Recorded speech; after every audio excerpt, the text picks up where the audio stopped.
బాపట్ల శాసనసభ్యుడిగా ఘన విజయం సాధించిన తరువాత తొలిసారిగా కర్లపాలెం మండలానికి విచ్చేసిన ఎమ్మెల్యే వేగుసర నరేంద్ర వర్మకు పార్టీ కార్యకర్తలు ఘన స్వాగతం పలికారు. ఈ సందర్భంగా పార్టీ కార్యాలయంలో జరిగిన కార్యక్రమంలో మాట్లాడారు. మీరందించిన సహకారం మరువలేనిదని నరేంద్ర వర్మ అన్నారు. మీ సంక్షేమానికి అవసరమైన అన్ని కార్యక్రమాలను సమర్థవంతంగా చేపట్టేలా కృషి చేస్తానని తెలిపారు. కార్యకర్తల సంక్షేమమే తెలుగుదేశం లక్ష్యమని అన్నారు. పార్టీ సీనియర్ నాయకులు నకల వెంకటస్వామి, మాజీ ఎంపీటీసీ షేక్ బాజీ, జనసేన నాయకుడు శ్రీమన్నారాయణ, పిట్ల వసంతరెడ్డి, భూపతిరావు, మాజీ సర్పంచ్ విజయ తదితరులు పాల్గొన్నారు. 2024 జూన్ 4వ తారీఖు 27,768 మెజార్టీతో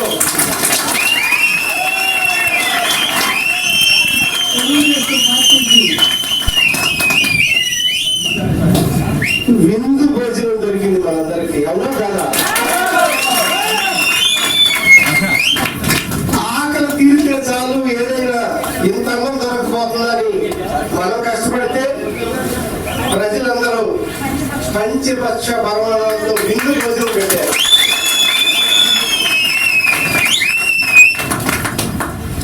నిజంగా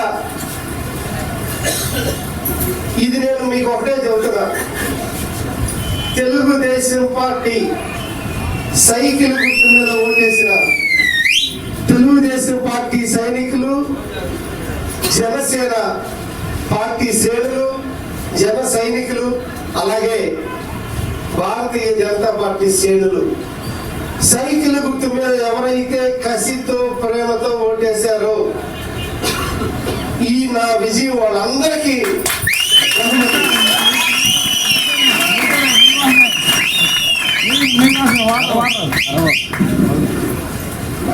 ఎంతో చిత్తశుద్ధితో, మరెంతో నిజాయితీతో, మరెంతో ఐకమత్యంతో 20 ఏళ్ల కసిని, కోపాన్ని, క్రమశిక్షణతో ఐకమత్యంగా, చిత్తశుద్ధితో, నిజాయితీతో ఎవరన్నా తిరిగితే తిట్టించుకున్నారు. మళ్ళీ మనకి ఏదైనా తగాదాలు వస్తే తలంచుకున్నారు. కన్నీళ్ళు వస్తే కన్నీళ్ళు పెట్టారు. పోలీస్ స్టేషన్కి వెళ్ళి కార్యకర్తలుగా ఎన్నో కేసులు పెట్టించుకున్నారు. ఎంతో విలువలు పోగొట్టుకున్నారు, ఎంతో పనులు పోగొట్టుకున్నారు.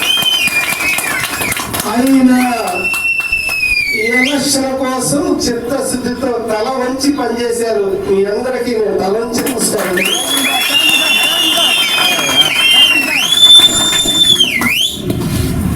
మొదటి నుంచి నేను చెబుతున్నా, తెలుగుదేశం పార్టీ గెలిస్తే నరేంద్ర వర్మని నేను ఎమ్మెల్యేని కాదు, మీరందరూ ఎమ్మెల్యే. మీలో నేను ఒకటిగా అప్పుడు చెప్పా, ఇప్పుడు చెబుతున్నా, ఒక పెద్ద కూలోడిగా పనిచేయడానికి సిద్ధంగా ఉన్నా. అదే నిజాయితీ, అదే క్రమశిక్షణ, అదే విలువ, అదే కోపం, అదే త్యాగం, అదే జాలి, అదే పట్టుదల. మీ అందరూ నాకు ఇచ్చిన బాధ్యతని అలాగే ఉండిస్తాను, అలాగే నెరవేరుస్తా రాబోయే 5 ఏళ్లలో. Thank you sir.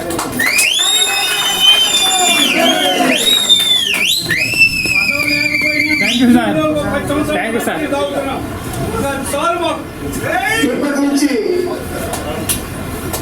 28,000 మెజార్టీతో గెలిచిన పార్టీ మనదే, మనందరం. ఓడిపోయిన పార్టీ పార్టీ వైసీపీ పార్టీ అహంకారంతో ఎదుటోళ్ళ ఇబ్బందులు పెట్టి భయభ్రాంతులు చేస్తే కాలం అనేది ఒకటి ఉంటుంది. ఆ కాలము తన మార్గాలు తనే వేసుకుంటుందట. అలాగే తెలుగుదేశం సైనికులు వాళ్ళ చరిత్ర వాళ్ళే తిరిగి రాశారని తెలియజేస్తున్నారు. అందులో ఎంతో మంది కొట్టుకుపోయారు. ఎప్పుడు ఊహించినంత మెజార్టీ. దీన్ని మహా ఉప్పిరనాలో సునామీ అనాలో ఇంకా ఏదైనా పెద్ద పదం ఉందో నాకు అర్థం అవట్లా. వాళ్ళ చెత్త పనులు చేశారు, వాళ్ళు మన కొట్టారు, వాళ్ళు మన తిట్టారు అని మనం కూడా అదే పనులు చేస్తే కాలగర్భంలో రాబోయే రోజుల్లో మనం కూడా కలిసిపోతామని ఈ సందర్భంగా మేము అందరినీ హెచ్చరిస్తాం.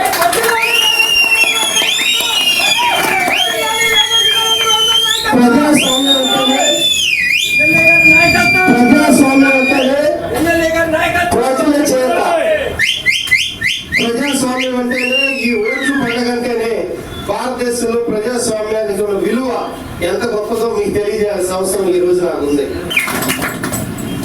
ఈ ఎన్నికల్లో అవమానాలు పాలై దెబ్బలు తిని పోలీస్ స్టేషన్కి వెళ్ళి చాలా మంది ఉన్నారు. వాళ్ళందరికీ నా తరఫున మీకు ఉండటమే కాదు మీరు ఇన్నాళ్ళు ఈ పనిచేసి దెబ్బలు తిన్నందుకు నా తరఫున మీకు క్షమాపణ చెప్పాలా, లేదంటే మీ దగ్గరకు వచ్చి పరామర్శించాలా, పోలీస్ స్టేషన్లో న్యాయం చేయాలా, ఏది ఎక్కడ ఏది అవసరం అనుకుంటే ఈ 4 రోజుల తర్వాత తెలుగుతా. అలాగే ప్రతి ఊరు వచ్చి నా తెలుగుదేశం పార్టీ శ్రేణులకి, నా మహిళా మనులకి అందరికీ ఆ ఊళ్ళో కూర్చుని పిలిపించుకుని అందరికీ పేరున ధన్యవాదాలు తెలియజేస్తా. రాబోయే రోజుల్లో ప్రతి ఊరు మళ్ళీ వస్తానని తెలియజేస్తా.